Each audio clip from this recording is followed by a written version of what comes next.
हाँ जी बच्चे, नेक्स्ट अपने 15 का क्वेश्चन कर ले सी। नेक्स्ट है 16th question. If AD and PM are medians of triangle ABC and PQR respectively, where triangle ABC similar to triangle PQR, prove that AB upon PQ equal to AD upon PM। ये कह रहे हैं just two triangles ने गिया ABC and triangle हैगी है PQR।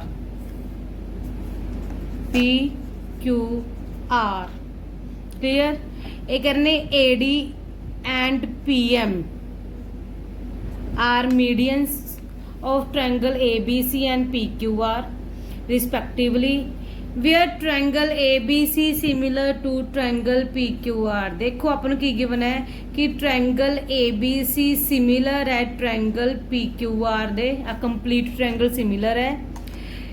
To prove की prove करना अपन ने AB upon PQ equal to AD upon PM, मतलब AB upon PQ equal to AD upon PM medians ਦੀ ਰੇਸ਼ੋ ਦੇ ਇਕੁਅਲ ਕਰਨਾ ਹੈ। ਤੇ ਕਿਸ ਤਰ੍ਹਾਂ ਕਰਾਂਗੇ ਇਹਨੂੰ ਪ੍ਰੂਵ ਬੱਚੇ? ਪ੍ਰੂਫ ਪਹਿਲਾਂ ਤਾਂ ਜੋ ਗਿਵਨ ਹੈ ਆਪਾਂ ਨੂੰ ਗਿਵਨ ਹੈ ਟ੍ਰਾਇੰਗਲ ABC ਸਿਮਿਲਰ ਹੈ ਟ੍ਰਾਇੰਗਲ PQR ਦੇ। ਅਗਰ ਇਹ ਸਿਮਿਲਰ ਹੈ ਫਿਰ ਕੀ ਹੋਏਗੀ? ਮੈਂ ਤੁਹਾਨੂੰ ਦੱਸਿਆ ਕਿ ਜੇ ਸਿਮਿਲਰ ਹੋਵੇ ਤਾਂ ਹਮੇਸ਼ਾ angle A equal to angle P ਕਰ ਦੋ, B equal to angle Q, angle C equal to angle R। होर की लिख दो साइड की रेशो AB अपॉन PQ बराबर इक्वल हैगा BC upon QR equal to AC upon PR। ये आ जाऊगा नंबर 1 एंड तुसी कहोगे CPST। ठीक है। हुण देखो तुहानूं साइड्स की चाहिए आ ट्रायंगल दी AB upon PQ equal to AD upon PM चाहिए कि जे अगर आपां आ दो ट्रायंगल सिमिलर कर दिए तो इन्हां दी साइड्स दी रेशो इक्वल हो जूगी, तो अपना प्रूफ हो जूगा। तुसी कहोगे इन triangle ABD and triangle PQM, आ छोटी ट्रायंगल ते आ छोटी ट्रायंगल ले लिया। क्लियर। हुण इहदे विच देखो आपां नूं पता है कि इस ट्रायंगल दा एंगल B और इस ट्रायंगल दा एंगल Q इक्वल है। Angle B equal to angle Q from 1। Clear. हुण सेकंड चीज की जो दूसरा एंगल इक्वल हो गया तो दोनों ट्रायंगल सिमिलर हो गया, पर एंगल बारे अपन कोई नॉलेज नहीं। अपन ए एंगल पूरा पता है कि P दे कोरस्पोंड है, पर ये तो कोई हाफ भी नहीं है, आप कितना एंगल इक्वल कवांगे। ठीक है। तो हुण तुसीं इहदे विच की कहोगे? तुहानूं की गिवन है अपने हुणी किता कि AB upon PQ equal to BC upon QR लिया अपने फ्रॉम 1 तो अपन पता ना फ्रॉम 1 आ चीज हैगी है। ठीक है। आप की करो इनू आए लिख सकते हैं बच्चे AB upon PQ equal to half of BC upon half of QR लिख सकते हैं। ठीक है। तो की बन गया AB upon PQ equal to BC दा हाफ की बन गया BD, क्योंकि मीडियन है, मीडियन हमेशा ऑपोजिट साइड में मिड पॉइंट कट करता है, तो D मिड पॉइंट हो गया, तो फिर BC दा हाफ कितना हो जाऊगा BD, एवं QR दा हाफ की हो जाऊगा QM। क्लियर। हुण देखो केड़ी ट्रायंगल दी साइड्स है AB upon PQ, BD upon QM और एक अपने एंगल इक्वल करता हैगा, तो रूल केड़ा लग गया by SAS rule. Triangle ABD similar है ट्रायंगल PQM दे। अगर ये सिमिलर होगी तो रेशो इक्वल, रेशो की दी AB upon PQ equal to BD upon QM equal to AD upon PM। जो अपन प्रूव करना सी आ दोनों ने इक्वल प्रूव करना सी, ये अपने इक्वल हो गए। ठीक है। देखो बच्चे अपने को की है कि अपने को कोई ट्रायंगल है, अपन मीडियन गिवन है, अपन वो भी गिवन है कि पूरी ट्रायंगल दे सिमिलर है, तो अपने शो करना है कि जो साइड्स दी रेशो मीडियन दी रेशो मतलब AD अपॉन PM दे इक्वल करने बच्चे। तो जो गिवन है पहला ट्रायंगल सिमिलर है, जो ट्रायंगल सिमिलर है तो पहला आप वो सारे पार्ट्स लिख लांगे। Angle A equal to angle P, B equal to Q, C equal to R, तो साइड्स दी रेशो भी इक्वल लिख लो। A B upon P Q, B C upon Q R and A C equal to P R. ठीक है, उस तो बाद की करो तुसी छोटे ट्रैंगल ਨੂੰ सिमिलर, क्योंकि ये दोनों की छोटे ट्रैंगल दी साइड्स ने, छोटे ट्रैंगल ले लोगे A B D and triangle P Q M. Clear है? तो ਇਹਦੇ ਵਿੱਚ ਕੀ ਕਰੋਗੇ ਬੱਚੇ, ਤੁਹਾਡੇ ਕੋਲ ਕੀ ਪਤਾ ਹੈ ਕਿ angle B equal to angle Q ਹੁਣੀ ਆਪਣੇ ਕੀਤਾ ਹੈਗਾ ਬਾਈ CPS ਜੀ, ਔਰ ਆਪਣੇ ਹੁਣੀ ਇਹ ਵੀ ਕੀਤਾ AB upon PQ equal to BC upon QR ਕੀਤਾ ਹੋਇਆ ਹੈ। ਤਾਂ BC ਦਾ ਹਾਫ ਕਰ ਦਾਂਗੇ ਤਾਂ ਕੀ ਬਣ ਜਾਊਗਾ BD, QR ਦਾ ਹਾਫ QM। ਤਾਂ ਕਿਹੜੀ ਟ੍ਰਾਇੰਗਲ ਦੀ ਸਾਈਡ ਅੱਗੇ ਛੋਟੀ ਟ੍ਰਾਇੰਗਲ ਦੀਆਂ, ਤਾਂ ਬਾਈ SCS ਰੂਲ ਨਾਲ ਟ੍ਰਾਇੰਗਲ ਕੀ ਹੋਣਗੇ ਸਿਮਿਲਰ, ਤਾਂ ਆਪਾਂ ਇਹਦੇ ਨਾਲ ਕੀ ਕਰ ਦਾਂਗੇ ਰੇਸ਼ੋ ਕੀ ਹੈ ਇਕੁਅਲ। ਕਲੀਅਰ? ਆਪਾਂ ਬੱਚੇ ਇਸ ਤਰੀਕੇ ਨਾਲ ਇਹਨਾਂ ਨੂੰ ਆਪਾਂ ਕੀ ਕਰ ਸਕਦੇ ਆਂਗੇ ਪ੍ਰੂਵ ਕਰ ਸਕਦੇ ਹਾਂ। ਕਲੀਅਰ? ਇੰਪੋਰਟੈਂਟ ਹੈ ਬੱਚੇ ਆ ਕੁਐਸਚਨ। ਨੈਕਸਟ ਜੋ ਆਪਾਂ ਨੇ ਛੋੜੇ ਸੀ ਕੁਐਸਚਨ, ਇੱਕ ਆਪਾਂ ਛੋੜੇ ਸੀ 12th ਕੁਐਸਚਨ, ਇੱਕ ਛੋੜਾ ਸੀ 14th, ਆਪਾਂ ਉਹਨੂੰ ਕਰਨ ਲੱਗਿਆ। ਹਾਂਜੀ ਬੱਚੇ 12th ਕੁਐਸਚਨ ਕੀ ਹੈ, sides AB, BC and median AD, AB, BC and median AD of triangle ABC are respectively proportional to the sides PQ, QR and median PM. Show that complete triangle similar to complete triangle। देखो उन्हें पिछे 16th question किया सी, आपनू complete triangle similar पता सी, आपने sides ਦੀ ratio equal ਕੀਤੀ ਸੀ, ठीक है, median की रेशो के नाल। बट हुण अपन की करना है, मीडियन की रेशो साइड्स की रेशो के इक्वल गिवन है, आपने प्रूव करना है कंप्लीट ट्रायंगल की है सिमिलर। देखो पहले तो गिवन लिखो कि अपन गिवन की होएगा। तुहानू पता है कि ए बी बी सी ते मीडियन ए डी की है कोरसपोंड ने प्रपोर्शनल ने कि दे P Q equal to Q R equal to P M दे। ठीक है, शो करना है, टू शो की शो करना है triangle A B C similar triangle P Q R. आगे करो प्रूफ। देखो बच्चे तुसी ले लोगे बेटा, अब पहला छोटे ट्रायंगल चक लो बेटा। ठीक है, तुसी कहोगे इन triangle A B D and triangle P Q M. Clear? देखो बड़ी ट्रायंगल सिमिलर करने वास्ते देखो A B upon P Q पता है, B C upon Q R पता है, तीसरी जे A C upon P R पता होंदा तो by S S S rule लग जांदा, या एक एंगल इक्वल पता होंदा तो आ साइड दी रेशो ते आ साइड दी रेशो विच एंगल होंदा। हुण आपां की करना, अपना मेन की करना आपां ने कि एंगल बी नू एंगल क्यू दे इक्वल करना है। ठीक है, तो ये वास्ते पहला आप छोटिया ट्रायंगल की कर दो सिमिलर। छोटी ट्रायंगल किवें सिमिलर करांगे, तुहानू गिवन है कि A B upon P Q equal to B C upon Q R equal to A D upon P M. ये आपनू की है गिवन है। ठीक है, आप बी सी का हाफ क्यू आर का हाफ लिख सकते हैं, हाफ नाल उपर नीचे मल्टीप्लाई कर दो, कोई प्रॉब्लम नहीं। तो की बन गया A B upon P Q, B C का हाफ की बन गया बी डी, क्योंकि बेटा डी मिड पॉइंट है मीडियन करके, क्योंकि मीडियन है तो डी मिड पॉइंट होगा। एवं क्यू आर का हाफ की हो जाऊगा Q M equal to A D upon P M. देखो आ ट्रायंगल की साइड्स की रेशो आ गई, छोटी triangle A B upon P Q, B D upon Q M, A D upon P M. इस ट्रायंगल दी तीनों साइड्स की रेशो इक्वल आ गई है, तो तुसी कहोगे by S S S rule triangle A B D similar to triangle P Q M. A B दे कोरसपोंड पी क्यू है तो सी दे कोरसपोंड, सॉरी डी दे कोरसपोंड एम हो गया, डी दे कोरसपोंड एम तो बी दे कोरसपोंड क्यू, तो रह गए ए दे कोरसपोंड पी। जे सिमिलर हो गया तो बच्चे अपने कोल की आ जाएगा, सिमिलर जे हो गया तो अपने कोल की आ जाएगा angle B equal to angle Q दे आ जाएगा बाय CPS जी। क्लियर? हुण तुसी कहोगे बेटा in triangle ABC and triangle PQR। देखो अपन B इक्वल टू क्यू चाहिए से अपने ले आए बेटा B इक्वल टू क्यू, इन्हू नंबर 1 ला लो चाहे। हुण अपन गिवन है कि AB upon PQ equal to BC upon QR given है। देखो गिवन से अपन क्लियर, ए B upon P Q, B C upon Q R given है। बड़ी ट्रायंगल दी साइड, बड़ी ट्रायंगल दी साइड, बड़ी ट्रायंगल दी साइड, बड़ी ट्रायंगल दी साइड आ गई है। ठीक है, इस तो बाद एक अपन पता है कि angle B equal to angle Q, ये अपन हुनी प्रूव किया फ्रॉम 1 बाय रूल कड़ा लग गया side angle side by SAS rule triangle ABC similar to triangle PQR, यही अपने प्रूव करना सी बच्चे। ठीक है, मेन देखो अपन की पता सी आवली साइड दी रेशो ते नीचे वाली साइड दी रेशो ते एक मीडियन दी रेशो अगर गिवन होवे तो आप कंप्लीट ट्रायंगल ਨੂੰ सिमिलर कर सकते हैं। ਉਹ ਕਿਵੇਂ ਕਰਾਂਗੇ ਬੱਚੇ, ਤੁਹਾਨੂੰ ਪਤਾ ਹੈ ਕਿ ਸਾਈਡ ਦੀ ਰੇਸ਼ੋ ਇਕੁਅਲ ਹੈ ਤਾਂ BC ਦਾ ਹਾਫ QR ਦਾ ਹਾਫ ਕਰ ਸਕਦੇ ਹਾਂ, BC ਦਾ ਹਾਫ BD QR ਦਾ ਹਾਫ QM।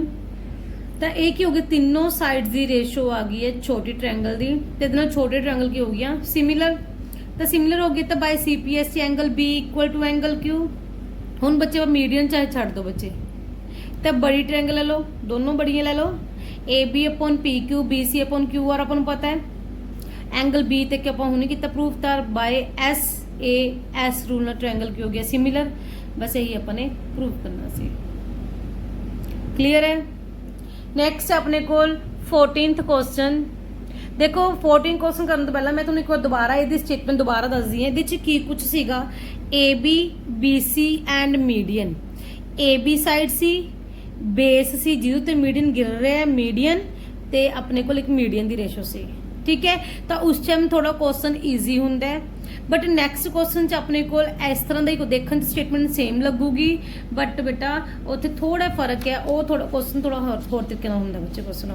ठीक है, वो किवें करांगे अपने को क्वेश्चन नैक्सट हैगा 14th question sides AB and AC and median AD। ये कह रहे हैं साइड्स AB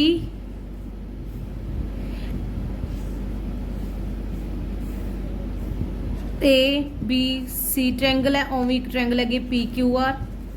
ये कह रहे हैं side AB AC and median AD। पहला देखो BC सी साइड, हुण BC नहीं हैगी, उहदी जगह की है AC है।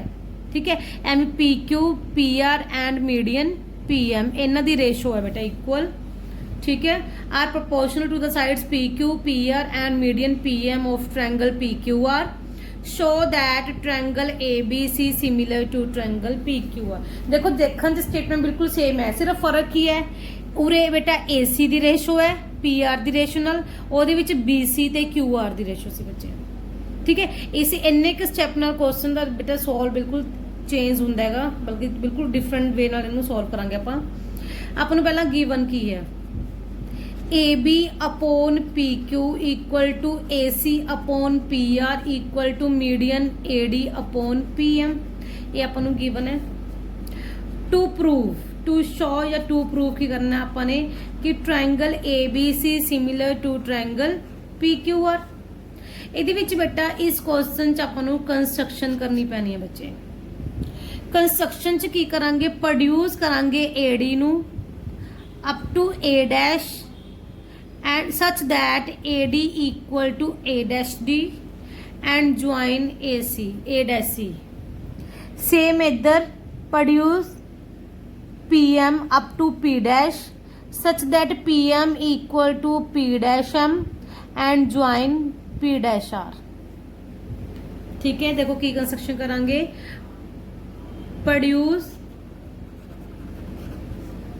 AD up to A dash such that AD equal to A dash D and join A dash C and produce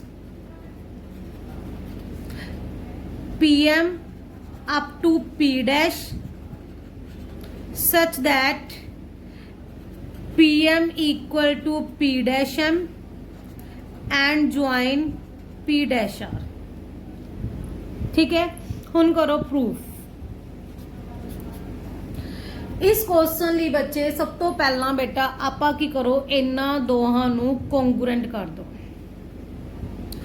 in triangle ABD and triangle A dash DC।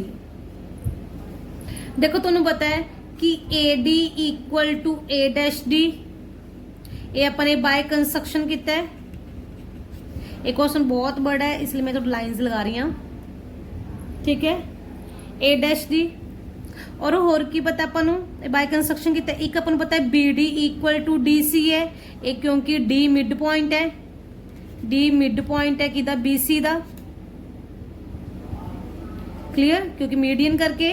और एक होगा angle A D B equal to angle A dash D C, केड़े angle है, vertically opposite angle, by S A S, by S A S rule triangle A B D congruent to triangle A dash D C. Correspond लिखना भूल गई मैं, D दे correspond D है तो D last विच आऊगा बेटा, तो सी थोड़ा उरे आ जाएगा बच्चे, क्लियर, ए डैश सी डी, क्लियर बच्चे। अगर ये सिमिलर हो गए बच्चे, सिमिलर सॉरी कॉन्ग्रुएंट हो गया तब बाय सीपीसीटी थोड़े को सीपीसीटी च की होएगा, A B equal to A dash C हो जाएगा। होर की लवांगे ਆਪਾਂ angle 1 equal to angle 2, angle 1 equal to angle 2 by CPCT, clear. आप सब तो पहले की करांगे, इन्हां दोहां नूं कॉन्ग्रुएंट करांगे, इहदे नाल अपने कोल आवली साइड ए बी इहदे इक्वल आ जाएगी बच्चे, क्लियर है। ते एंगल 1 इक्वल टू एंगल किहदे आ जाएगा 2 दे, क्लियर। सिमिलरली तुसी ले लोगे बेटा, सिमिलरली की हो जाएगा, आप दूजी फिगर दे विच आपां कह दांगे P Q equal to P dash R हो जाएगा, जिवें आपां इहदे च कीता सी उवें जे कॉन्ग्रुएंट करांगे तो करन दी लोड़ नहीं, बस सिमिलरली कह दो P Q equal to P dash R हो जाएगा। And angle 3 equal to angle 4 हो जाएगा, क्लियर है, ठीक है। हुण तुसी की करो बच्चे, हुण आपां की करो, आवलियां ट्रायंगल नूं की कर दो, सिमिलर कर दो। तुसी लओगे in triangle A dash C and triangle P P dash R, clear. आपां नूं गिवन है कि A B upon P Q equal to A C upon P R equal to A D upon P M, ये आपां नूं given C. मैं A be the जगह ते ए डैश सी लिख सकते हैं क्योंकि आपां ने हुणी प्रूव किया सी A B equal to A dash C. P Q दी जगह ते पी डैश आर लिख सकते हैं, ये आपां ने तां ही कॉन्ग्रुएंट किया सी इन्हां दे, क्योंकि आपां आ ट्रायंगल नूं सिमिलर करना है इहदे विच। इक्वल टू ए सी नूं बेटा आपां ए सी लिखांगे, पी आर नूं पी आर लिख दो, ए डी नूं बेटा double of A D double of P M कर सकते हैं। डबल ऑफ ए डी करोगे तो ए डी का डबल की बन गया ए डैश, पी एम का डबल की बन गया पी पी डैश। देखो ट्रायंगल दी साइड्स हो गया A dash P dash, A C P R, A dash C P dash R, तीनों साइड्स की रेशो हो गया। By S S S rule triangle A dash C similar to triangle P P dash R. अगर ये similar हो गया तो तुसी कहोगे कि angle 2 equal to angle 4 and angle 5 equal to angle 6। 5 केड़ा ले लो अगला एंगल और अगला ले लो 6, ठीक है। जे एंगल 2 इक्वल टू 4 है, 2 किदे इक्वल है, अपने इत्थे कीता सी 2 किदे इक्वल है 1 दे, 2 1 दे तो 1 इक्वल टू 4 किदे इक्वल है 3 दे, तो 1 इक्वल टू 3 भी हो गया क्योंकि 2 1 दे इक्वल है, 4 3 दे इक्वल है, पर ये दोनों आपस इक्वल ने तो 1 3 भी इक्वल हो गए, ठीक है। हुण इन्हां नूं की कर दो, ऐड कर दो, ऐड करांगे एडिंग करोगे तो कोल की आ जाएगा angle 1 plus angle 5 equal to angle 3 plus angle 6। 1 plus 5 मतलब angle B A C, 3 plus 6 मतलब एंगल क्यू पी आर। यह प्रूव करने वास्ते एंगल नूं प्रूव करने वास्ते अपने आ सारा किया बच्चे, ठीक है। उस तो बाद आप लवांगे in triangle A B C and triangle P Q R. ਤੁਹਾਨੂੰ ਗਿਵਨ ਹੈ A B upon P Q equal to A C upon P R पता है, A B upon P Q A C upon P R पता है, दो sides ਦੀ ratio और एक अपने हुनी एंगल प्रूव किया है angle B A C equal to angle Q P R हुनी अपने प्रूव किया देखो by S A S rule triangle A B C similar to triangle P Q R ये अपने की करना सीगा प्रूव करना सीगा। ठीक है, ये मैं तुहानूं तां ही क्वेश्चन दसे इकट्ठे क्यों करवाए ने क्योंकि दोनों की स्टेटमेंट सिर्फ थोड़ा जिहा फर्क है बट सोल्यूशन च बहुत फर्क है ना किवें सॉल्व करना है। वो बहुत सिंपल सॉल्व सी बट ये थोड़ा की अपने प्रोड्यूस करना पएगा एड नूं होर तरीके नाल आपां प्रूव करांगे इहनूं। इस दे विच की है अपने कोल की करांगे तुसी बेटा पहला इनू प्रोड्यूस करोगे up to A dash such that A D equal to construction करनी अपने ये इक्वल है और इन्हें ज्वाइन करता सेम इधर करना बेटा अपने। ठीक है, हुण पहला आ दोनों ट्रायंगल नू की कर दो कॉन्गूरेंट कर दो। कॉन्गूरेंटली तुहानूं आह ये इक्वल है क्योंकि मीडियन है आ अपने बाय कंस्ट्रक्शन किया ते आवले एंगल किहड़े हो गए वर्टिकल ओपोजिट एंगल दोनों ट्रायंगल की हो गई कॉन्गूरेंट। अगर ये कॉन्गूरेंट हो गई तो ए बी कि इक्वल आ जाएगा ए सी ए डैश सी आ जाएगा और होर की आएगा एंगल 1 इक्वल टू एंगल 2 आ जाएगा। क्लियर है, सेम आप सिमिलरली कह देंगे कि इस ट्रायंगल च पी क्यू कि इक्वल है पी डैश आर दे और एंगल 3 कि इक्वल हो जाएगा एंगल 4 दे। क्लियर है, ठीक है। हुण तुसीं की करो आप बड़ियां ट्रायंगल्स नूं सिमिलर कर दो। सिमिलर करी A dash C P dash R ਇਹਦੇ ਵਿੱਚ ਆਪਾਂ ਨੂੰ ਗਿਵਨ ਸੀਗਾ AB upon PQ AC upon PR AD upon PM। Clear है, आपने की किया सीगा AB ਨੂੰ ਕਿਹਦੇ ਇਕੁਅਲ ਕੀਤਾ ਸੀ ਉਰੇ ਦੇਖੋ AB ਨੂੰ ਆਪਣੇ ਇਕੁਅਲ ਕੀਤਾ ਸੀ A ਡੈਸ਼ C ਦੇ ਕੀਤਾ ਸੀਗਾ। ठीक है, ਤਾਂ AB ਦੀ ਜਗ੍ਹਾ ਤੇ A ਡੈਸ਼ C ਫਿਲ ਕਰਤਾ ਤੇ PQ ਦੀ ਜਗ੍ਹਾ ਤੇ ਆਪਣੇ ਕੀ P ਡੈਸ਼ R ਦੇ ਇਕੁਅਲ ਕੀਤਾ ਸੀਗਾ ਤਾਂ PQ ਦੀ ਜਗ੍ਹਾ ਤੇ P ਡੈਸ਼ R ਫਿਲ ਕਰਤਾ। ठीक है, AC अपॉन PR सेम ਉਰੇ AD अपॉन PM ਸੀ ਆ देखो। ठीक है, इनू डबल करता ए डबल ऑफ ए डी कितना बन गया A dash double of P M की बन गया पी पी डैश। दोनों बढ़िया ट्रायंगल की देखो रेशो आ गई A dash C P dash R A C P R A dash P dash आ ट्रायंगल की रेशो आ गई है। तब आए एस रूल ना ट्रायंगल की हो गया सिमिलर। ट्रायंगल सिमिलर होने नाल एंगल 2 4 ਦੇ इक्वल हो गया 5 6 ਦੇ इक्वल हो गया। ठीक है, बट 2 अपने हुणे किता सी इधर 2 किदे इक्वल है 1 दे 3 किदे 4 किदे इक्वल है 3 दे तां 1 भी 3 दे इक्वल हो गया। दोनों नूं ऐड करता ऐड करन नाल तुहाडे कोल आ उपरला angle BAC equal to angle QPR हो गया। ये आपने प्रूव करना सी जी। अगर आ प्रूव हो गया तो आप बेटा जो आपने लेना सी ट्रायंगल ABC ले लो PQR ले लो AB upon PQ AC upon PR और एक अपने हुणे आ प्रूव किया angle A equal to angle P दे बाय SAS रूल ट्रायंगल की बन गया सिमिलर। ठीक है, बल्कि सारा आप क्यों किया सी आप नूं चाहिदा सी आवला एंगल ए इक्वल चाहिदा सी ये सारा आप एंगल इक्वल करने लिए प्रूव किया है। ठीक है, तो दोनों स्टेटमेंट सिर्फ थोड़ा जिहा फर्क हैगा बिल्कुल सेम सीगियां। उस क्वेश्चन दे विच अपने कोल की सी एंगल ABC PQ और नीचे बेस सी BC QR दी रेशो सी की। ठीक है, वो बहुत सिंपल सॉल्व मैं करवायागा बट सिर्फ ये की है AB ते साइड केड़ी AC है बेस नहीं हैगा। ठीक है, सिर्फ एक AC दे फर्क नाल BC अपने को सोल्यूशन बिल्कुल चेंज है बेटा ध्यान नाल करियो क्वेश्चन आ बच्चे।